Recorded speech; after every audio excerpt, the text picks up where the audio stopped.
Hello viewers, welcome to story king channel. இன்றைக்கி நம்ம வீடியோவில் ஸ்பேஸ் கேம் புக்கோட 4th பார்ட்டை தான் பார்க்க போகிறோம். ஃபர்ஸ்ட் 3 பார்ட்டு நீங்கள் இன்னும் பார்க்கலன்னா டிஸ்கிரிப்ஷனில் லிங்க் இருக்கும், செக் பண்ணிவிட்டு வந்துடுங்க. வீடியோக்குள்ளே போகிறதுக்கு முன்னாடி நம்ம சேனலுக்கு ஃபஸ்ட் டைம் வரீங்கன்னா சப்ஸ்கிரைப் பண்ணிவிட்டு கீழே இருக்க பெல் ஐக்கனையும் கிளிக் பண்ணிடுங்க. அப்போ தான் நான் போகிற எல்லா வீடியோவுமே உங்களை ரீச் பண்ணும். வாங்க வீடியோக்குள்ளே போகலாம். அனைவரும் செவ்வாய்க்கோளில் நடந்தனர். அப்போது புயல் காற்று வீசியது.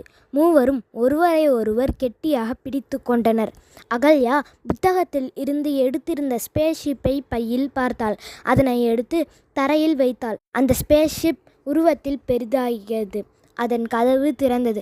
அனைவரும் ஓடிச் சென்று அந்த விண்வெளி ஓடத்தில் ஏறினார்கள். அவர்கள் ஏறிய பின்பு கதவை மூடிக்கொண்டார்கள். அதன் கண்ணாடி வழியாக செவ்வாய்க்கோளை பார்த்தனர். புழுதி புயல் பயங்கரமாக வீசியது.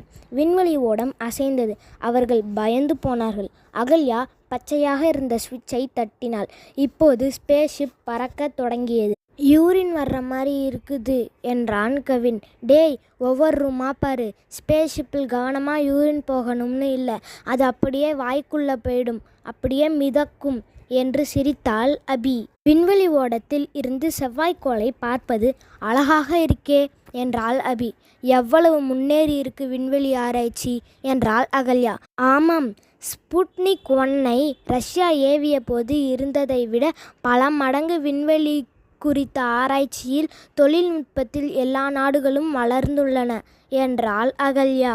அப்பாடி, ஒரு வழியா போயிட்டேன். பாவம், முதலில் விண்வெளிக்கு பயணித்த யூரிகாரரின் எவ்வளவு கஷ்டப்பட்டிருப்பார். ஏய், அங்கே பாரு, பெரிய பள்ளத்தாக்கு என்றாள் அபி.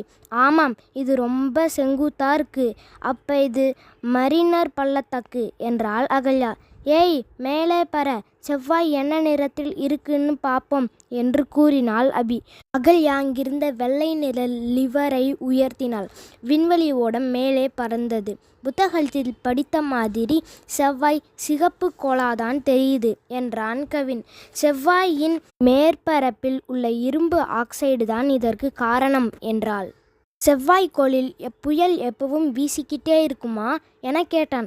ஆமாம், இப்போ வீசுகிற புயலின் வேகம் ரொம்ப குறைவு. இன்னும் வேகமாக இருந்தால் நம் விண்கல ஓட்டத்தை ஓட்ட முடியாது என்றாள் அகல்யா. ஏய், அங்கே பாரு, பனி பிரதேசம் தெரியுது என்றான் கவின். செவ்வாய்க்கோளின் சராசரி வெப்பநிலை -48 டிகிரி சென்டிகிரேடு.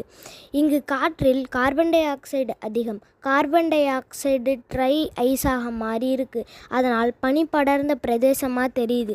இப்போ நம் செவ்வாயின் வடக்கு பகுதியில் இருக்கும். ஏய், என்னோட சிலிண்டரில் ஆக்சிஜன் அளவு குறைகிற மாதிரி இருக்கு என்றான் கவின். இரு, இங்கே ஆக்சிஜன் பிடிக்கிற லைன் இருக்கான்னு பார்க்கிறேன் என்றாள் அகல்யா. எனக்கு பயமாக இருக்குது. இப்படியே விண்வெளியில் ஒவ்வொரு கோளாக சுற்றிக்கிட்டு இருந்தா எப்போ நம்ம வீட்டுக்கு போகிறது என கேட்டான். டேய், சும்மா வளராதே. நாங்கள் செவ்வாய்க்கோளை பார்த்தபடி ஸ்பேஸ் கேம் அட்டை எங்கும் தென்படுதான்னு பார்த்துக்கிட்டு தான் வரோம் என்றாள் அபி. ஏய், அமெரிக்கா அனுப்பிய மார்ஸ் கிளாப் சர்வேயர் அங்கே பாரு என்றாள் அகல்யா. ஓ என்றான் கவின். இது கொடுக்கும் தகவல்கள் மூலமாக செவ்வாய்க்கோள் குறித்த ஆராய்ச்சியை விஞ்ஞானிகள் மேற்கொள்கின்றனர். செவ்வாயில் தரையிறங்க 185 இடங்கள் கண்டுபிடித்துள்ளனர். அதில் 30 இடங்கள் தேர்ந்தெடுக்கப்பட்டுள்ளன. ரோபோட் மூலமாக செவ்வாயில் உயிரினம் வாழ்வதற்கான சான்றுகளாக பாசிகள், அதாவது புதை படிமன்கள் கிடைக்கின்றனவா என ஆராய்ச்சி மேற்கொண்டு வருகின்றனர் என்றாள் அகல்யா. இப்போ மூச்சு திணறல் ஏற்படுது. நான் செத்துடுவேன் போல் இருக்கு. எனக்கு அப்பாவை பார்க்கணும் போல் இருக்கு என்றான் கவின். அப்போது அவர்களுக்கு ஒரு குரல் கேட்டது. செவ்வாய்க்கு துணைக்கோள் உண்டா? அவற்றின் பெயரை கூற முடியுமா? ஒருவருக்கொருவர் முகத்தை பார்த்தனர். செவ்வாய்க்கு நிலவு உண்டுன்னு படிச்சிருக்கேன் என்றாள் அகல்யா. சரி, அவற்றின் பெயர் தெரியுமா என குரல் ஒலித்தது. அங்கே பாரு, ஒழுங்கற்ற வடிவத்தில் செவ்வாய் மேல் ஒரு நிலா தெரியுது என்றான் கவின். டேய், அதன் பெயரை கேட்குது என்றாள் அபி. தெரியலையே என்றாள் அகல்யா. சரி, எத்தனை துணைக்கோள்கள் இருக்கு என குரல் கேட்டது. 2 என்றான் கவின். டேய், எப்படிடா சொல்கிற என்று அபி கேட்டாள். அப்போ ஒன்று பார்த்தேன், இப்போ ஒன்று உங்ககிட்ட காட்டினேன், அதான் 2ன்னு சொன்னேன் என்றான் கவின். சரியான விடை. ஆனால் அவற்றின் பெயர் உங்களுக்கு தெரியவில்லை. ஆகவே இந்த முறை காயை நான் உருட்டுவேன் என்றது குரல்.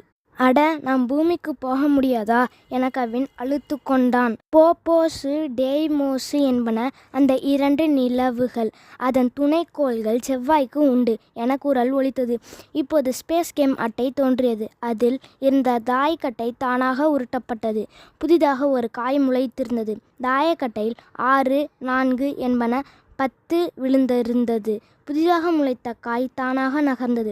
காய் நின்ற இடத்தில் சனிக்கோள் வரையப்பட்டிருந்தது. இப்போது அவர்கள் விண்வெளி ஓடம் வேகமாக பறந்தது. விண்வெளியில் ஆங்காங்கே விண்கற்கள் பறந்து வந்தன.